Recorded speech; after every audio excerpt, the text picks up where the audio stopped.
See, this is what happens when I take time to try to eat during the show because, well, I have to eat.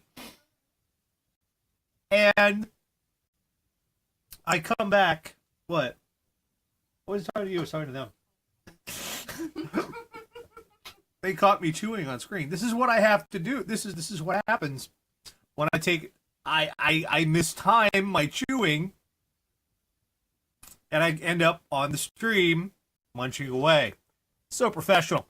Army of Lovers by request. That was I Am. That was Mike because he hates you all. We'll speak about Mike more in a moment. Before that, that was Oda King 77077. You can find him on YouTube doing the that TIE Fighter anime based on the old TIE Fighter video game. That was one dude and 4 years. One dude, 4 years for that 7-minute video. Holy shit. We had the automaton cover of Total Eclipse of the Heart, because why not? The Bangles, Walk Like an Egyptian, OK Go, Obsession. You know, Tara and I were just talking about this. I love OK Go, but sometimes it's so hard to concentrate on the music, and they do make good music because their videos are just so distracting. We started with some Doctor Who classic, Terror of the Vervoids, Radio Dead Air, Monday night. How are you all doing? Yeah, I said I was going to mention Mike again. Mike and I, well, I'd say Mike and I decided, but I kind of decided Mike went along with it. We're going to start doing RDA Tech Q&A weekly, every Saturday at 9 p.m. Eastern. If you have tech questions, send them to us at requests@radiodeadair.com. We will help you out with them. I'm going to try and focus on not just news stories before we answer questions, but also we are in the holiday gift season. So we're going to talk about some products and stuff that you might consider buying that might be worth your time, and also stuff you really shouldn't get. Like any Internet of Things device, okay? Just don't do it. Don't.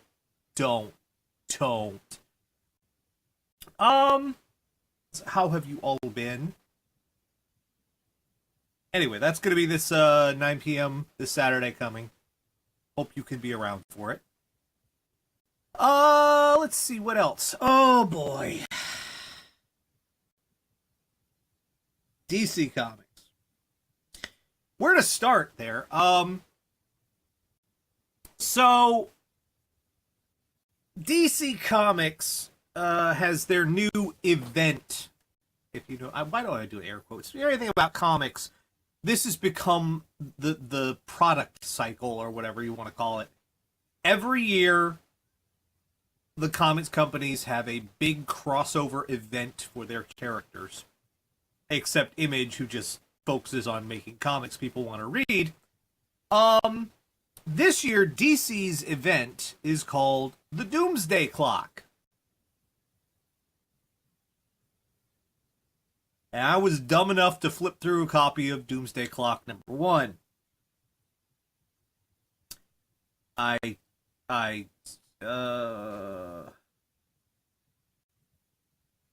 So, okay, everybody here, did you guys all seen Inception? You know? Alright, at the end of Inception, you remember the end of Inception, okay? Trying very hard not to spoil stuff for people. That was what was called an ambiguous ending. It leaves the door open for you to decide to think about the ramifications and implications of what happens after the story's over. You've all seen that, right? That's a literary technique, and it's an important literary technique, because it's one of those that engages the reader, engages the audience to make them think and understand what goes forward. Watchmen, the original graphic novel that kicked off the fact that comics could be on the bestseller list. Watchmen ends with a note of ambiguity about what will happen going forward, and it was hailed as a work of a literary work of great significance, and rightly so. It was a deconstruction of the comics era before of the comics genre before that was ever even considered, really. And Watchmen ended on ambiguity. So imagine if at the end of Inception,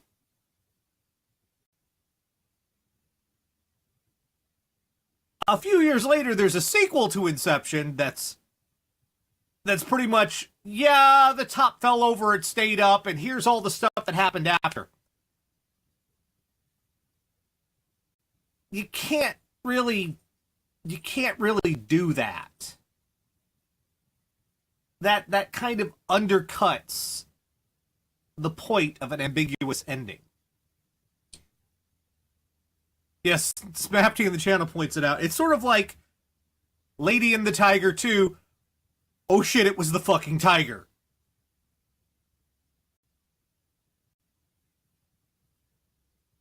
So why am I bringing this up? Well, Doomsday Clock is the sequel to Watchmen. And that note of ambiguity, out the fucking window. Out the fucking window.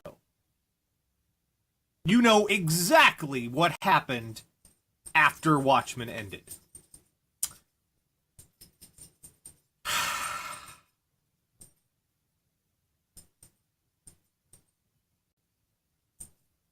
It's like, it's almost if, crazy, call me crazy, it's almost if the people at DC Comics are more interested in churning out profit than appreciating a literary high watermark for comics. What made it Watchmen was when we stopped calling them comic books and started referring to them as sequential art. And DC apparently can't. No, we gotta give them money. Give us the money. Get the money.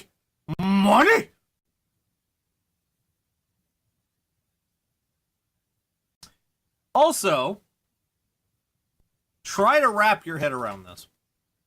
The original Watchmen was what we call a deconstruction of comic books. This was the early 80s. So it really took aim at all of those Silver Age traditions, all of those pie in the sky, and even the weirdness of the Silver Age, and tried to trace the implications for what it would mean if you really stopped and thought about all that shit that happened with comic books back then. It was, it was a kick in the comfort zone. It was, and deconstruction, that has just been a word we are saddled with lately. Deconstruction is perfectly valid. That is a valid storytelling technique. However, the Doomsday Clock, try and follow me with this, goes one step further. You see, Watchmen was, and Alan Moore originally made a pitch to be able to use some old characters from a comic book company that DC had acquired. It's called Charlton Comics. Initially, DC kind of gave them the nod, but then they said, "No, yeah, we don't really want to let you use those characters because they might be valuable to us in other ways. So Alan Moore changed the characters from direct copies of the Charlton characters to pastiches of them. In my opinion, it made the story that much more effective because instead of just being the actual characters from comic books that people knew and loved, it was commentary on those characters by way of making them, subtly altered versions. And it was, like I said, in my mind, it was much more effective that way. The Doomsday Clock is a deconstruction of Watchmen. It is a deconstruction of the deconstruction.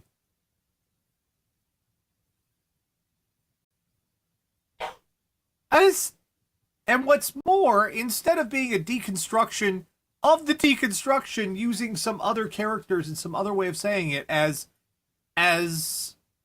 a pastiche, it's deconstructing Watchmen using the characters of Watchmen.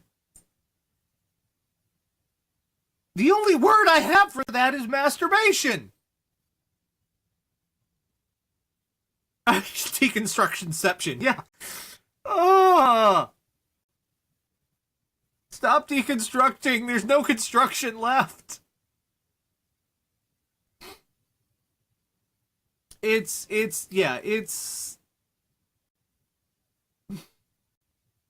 and also it's very clumsy. I have to say, the Doomsday Clock, compared to Alan Moore put a lot of satire into Watchmen, especially taking aim at the American government and how it reacts to issues and America in general, like the Vietnam War and stuff like that. It had some very on-point observations for the early 80s, especially considering Alan Moore comes from the UK, and at the time he was working on that with Gibbons. It was the beginning of the conservative rise, the Thatcherites in the UK. It was very close to home, the whole austerity and all that, the other bullshit, and the Falkland Islands War, all of that was very, very close to Alan Moore when they were working on Watchmen. So Jeff Johns, you may have heard of him. He writes everything at DC now. It's DC Comics is pretty much just Jeff Johns comics. Let's be honest. Jeff Johns was handed pretty much they allowed him to do the sequel to Watchmen, and Jeff Johns may be a really big fan of comic books and may have an encyclopedic knowledge of them. What he is not really good at is on-point political satire. Because whereas Watchmen had a lot of deft touches and a lot of light touches and even some blunt moments, but used well, Doomsday Clock is just slapping you in the face. Here, there's a president who's golfing during a nuclear war.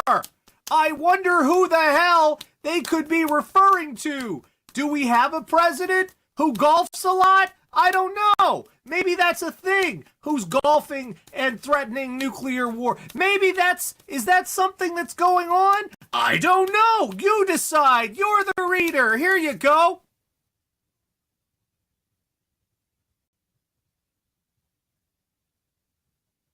It was a little bit painful. It was a little bit painful. Yeah.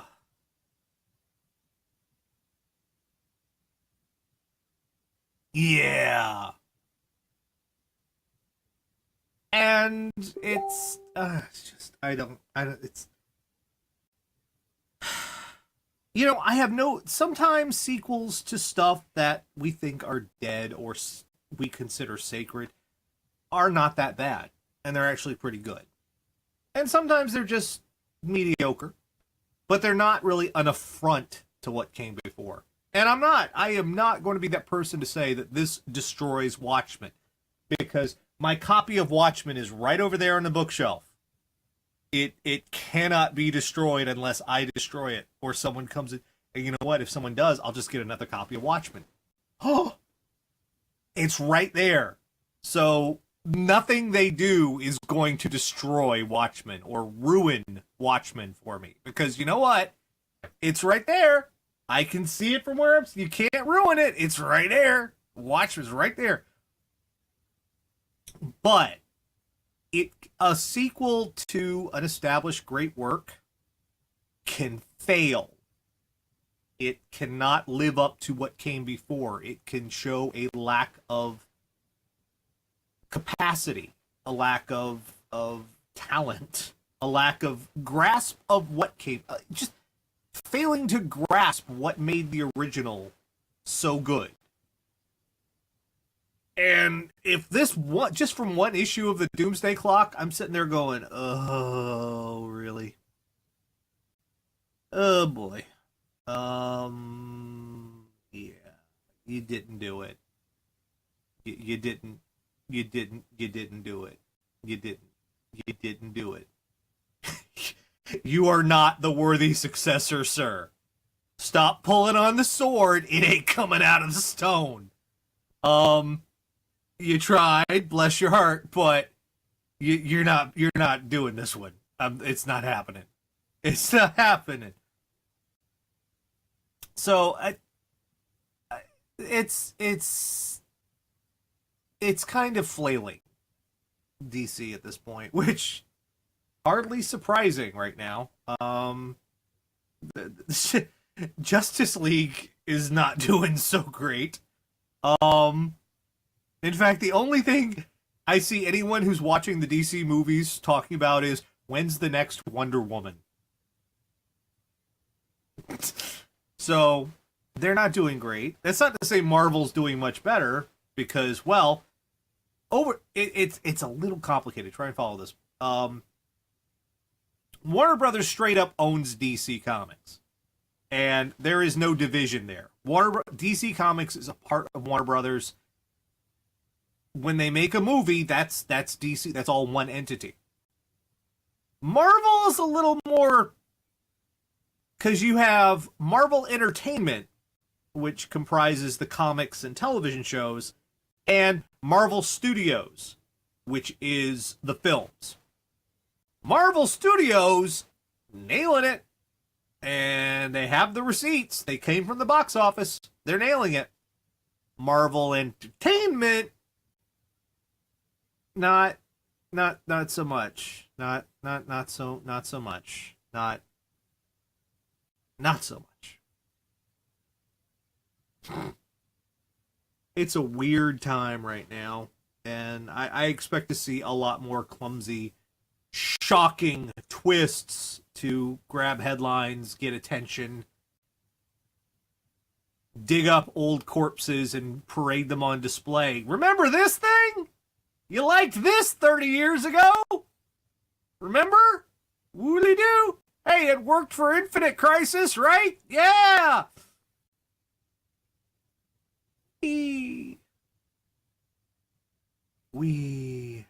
Yay.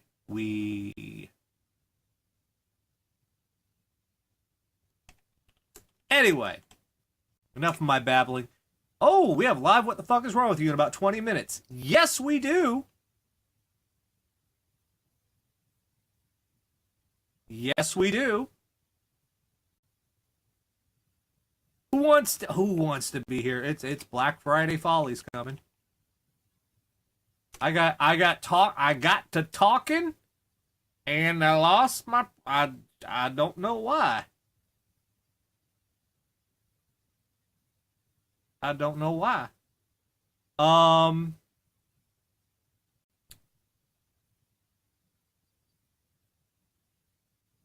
So what are we doing next? Oh, Talking Heads. Yes. Send your requests to requests@radio.air.com. We will attempt to put those on for you. Live What the Fuck is Wrong with You will be up very soon. so soon. Oh, you're going to be shocked at how soon it comes up.